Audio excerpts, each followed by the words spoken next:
As you saw, I don't always listen to my instructor. What you can't tell from the video is how I sometimes found it hard to hear him. I was effectively deaf by focus, mental fatigue, the helmet, his accent, and environmental noise, in addition to the fact that I'm already a bit hard of hearing. In addition, it wasn't always clear to me if the instructions concerned the whole track, for example, be smooth, or one corner, for example, all the way over the curbs, but only on corner 3. Some were both, applying completely to a double corner and to a lesser extent to the rest of the track. For example, turn using only your feet.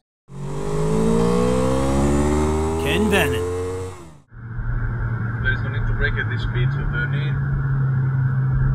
So remember that in order, as on the concept of racing lines is you will go from the outside to the inside to the outside, okay? So now we let the car go to the outside again and we accelerate to the straight. Okay, so normally we brake only in a straight line for starters, and we don't brake in the middle of the corners, okay? We brake in a straight line, we finish the braking and we turn in, okay?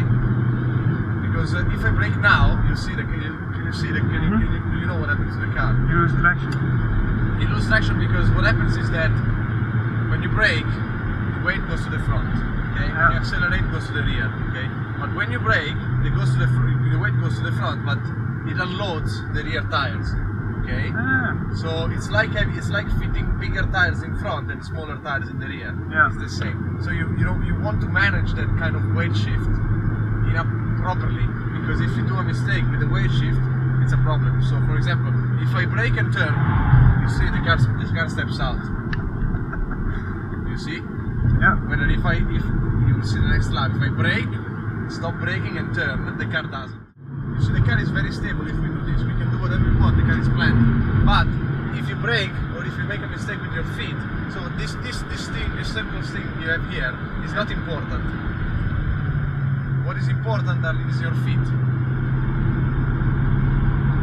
Because now I can open or close the line with my feet. If I give power, it opens the line. If I take power out, it closes the line. Yeah. So eventually I'm steering with my feet. This is the real. But never braking. Sorry? Never braking. Never braking a corner. So now if I go on the power, the car goes straight. Okay? So now if I go on the power, it opens the line. If I lose the power, it goes on the inside. It's the same thing.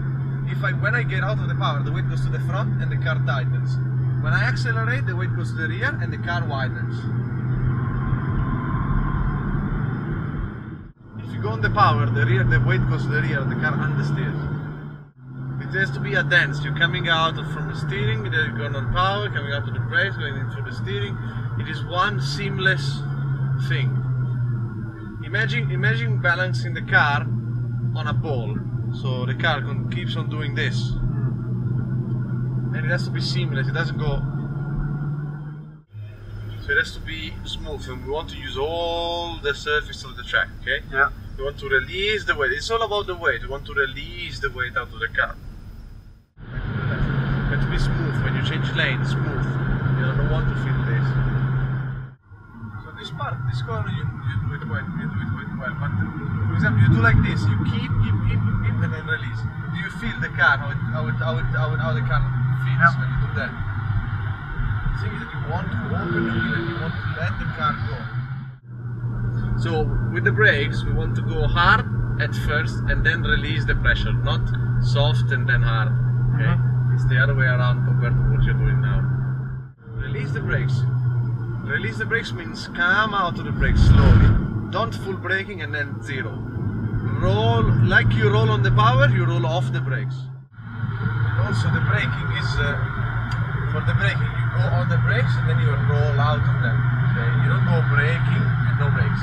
You go brake and then you roll out. You go 100%, then 90, 80, 70, 60, okay? Smooth with the controls, okay? Always be smooth. We roll out of the brakes, roll on with the power. After all the advice of not turning, I get the following comment with a sarcastic smirk. You know, you can turn the wheel more. Pushing the car creates a lot of heat, particularly in the engine, tires and brakes. That's why a cool down lap is as important as a warm up lap. As your last lap of each sortie is winding down, you push the car less while still getting decent speeds. This means it heats up less, but still catches plenty of wind to cool it down as much as possible before you park your car and it cooks in its own heat. Let's go to the pits. Yeah, don't push, otherwise we have to go very hard on the brakes now. It's for the same reason you never use a handbrake after stressing your car. The heat can cause your handbrake to melt onto your car, causing damage getting it unstuck. No handbrake, huh? Fine. Engine off, no handbrake, no handbrake. Slow down.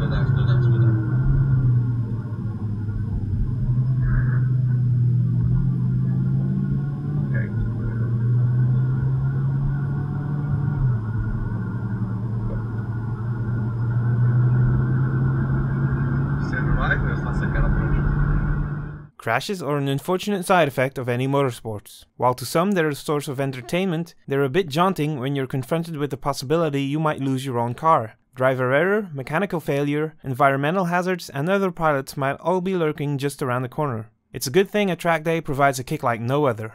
79 cars were registered. After 5 of 7 track hours, there were already 4 crashes. During the track walk, Ron emphasized a crash always happens in the first 10 minutes, and this was no exception.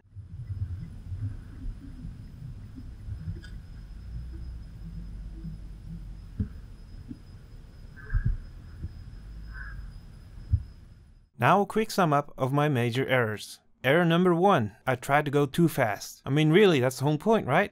As it turns out, trying to go fast isn't all that fun. As Il Maestro told me several times, do not try to drive fast. Drive well and the fast will come. So let's take it easy, we don't try to go fast, we try to just do it properly. So the goal is not to try and go fast, okay? The goal is try to drive well. Speed will come. You are trying to go fast. You shouldn't try to go fast. You should try to do it well. You have to be patient. Speed will come, but you have to apply yourself into understanding first. Error number 2. I paid too much attention to traffic. It took quite a while and Il Maestro may need a new stress ball, but I finally got the hang of it. While it's important to drive safe and let yourself be passed, beyond that, you're driving your own car, your own line, your own self. Look nice and far ahead and hard. Don't look at the Porsche, you're looking at the car in front of you, which is wrong. You should look at the track. The thing is that you got scared by the other car and you kept braking, but you shouldn't watch the other car. Only think about what you are doing. Don't follow the other cars. As soon as there is a car in front of you, you follow the same lines. And don't jump out of the way of the other people, okay? If they are faster than you, they will go around. Yeah. You don't jump out of the way. You have to be consistent. If you're on the left, you don't move to the right. You stay on the left. Error number 3. Too many nerves and poor listening. Experience will solve the first and partially the second. An action camera will also partially solve the second, because what you don't hear in the moment, you can review later. Even now, I'm still learning from Il Maestro. Error number 4. Turn in too soon. A big part of that is that I didn't understand the cones and signs. The cones indicate where to turn in, where to hit the corner apex, where to have your corner exit. They tell you even more in double corners. These cones are much more precise than guessing when to act on your instructor's advice. Do you do it half, a full, or 1.5 seconds after you hear it? Final thoughts. Have an instructor. Have him do a fast lap. This really helped me appreciate and trust my car. If it responded this well, offered this much grip when he was driving slow, then most of my worries were completely baseless. Also ask your instructor to do a slow lap. It sounds silly, but this really helped me understand how to handle driving slow myself, or rather how to manage the other drivers. Just having Gab go around slow for a lap really helped me ease into it myself, worrying much less about the other drivers and finally embracing the "don't drive fast, drive well" motto. Time for a final tally. Let's face it, it's an expensive event. Is it worth it? Let me do some quick math here, assuming a full track day. Fuel usage is double of normal. Including fuel, entrance fee, and brake pads, excluding instructor tires, any damage, maintenance, and potential towing or circuit repair costs, you arrive at give or take 1,600 euros. For that matter, you might run off the circuit in the first 10 minutes, or it might rain all day. So, is it worth it? Before, you think about how much money you're spending, until you go out on track. Then you're having fun all day. Less so, but even when things aren't perfect, and at the end of the day, until you go to sleep, you have a big smile. Afterwards, you know it's quite a bit of money, and it was totally worth it. Special thanks to RSRSpa and Ron Simons for the organization, and to Gabriele Piana for making it one heck of a day. And no, he didn't make me call him Il Maestro, but he could've.